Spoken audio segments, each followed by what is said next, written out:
bientôt. Jésus revient bientôt. Ne remarquez-vous pas?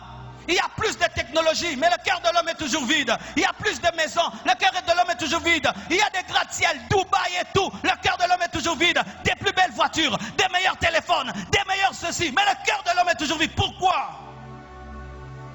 Jésus revient. Regardez même tous ces péchés dans les églises, tous ces péchés dans les églises. Des faux serviteurs de Dieu.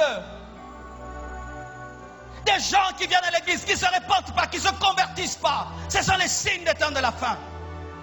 Les gens veulent entendre un message qui les plaît, qui les flatte. Signe des temps de la fin. La vérité devient rare. Le pur évangile devient rare.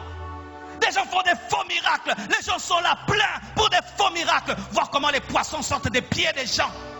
Des poissons qui sortent des pieds des gens. Et ils sont nombreux.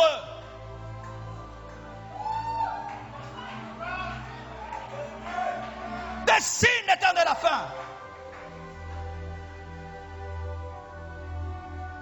Église.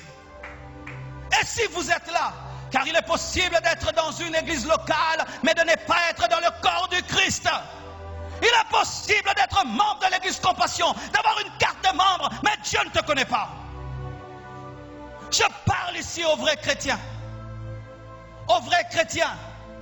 Aux vrais enfants de Dieu qui sont ici. Si vous êtes là, enfants de Dieu, annoncez son retour. Dites qu'il revient bientôt. Préparez-vous. Lavez vos robes. Sanctifiez-vous. Prêchez son retour.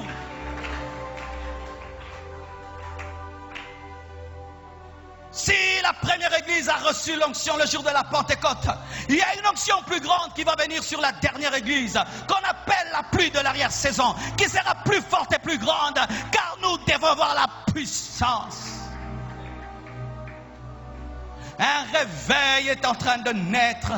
Un plus grand réveil que le réveil de Pierre. Un réveil qui prépare la maturité de l'église. Car Jésus-Christ ne peut enlever une église qui n'est pas mature. Et c'est un réveil puissant qui est en train de venir, afin de préparer l'église au retour de Jésus.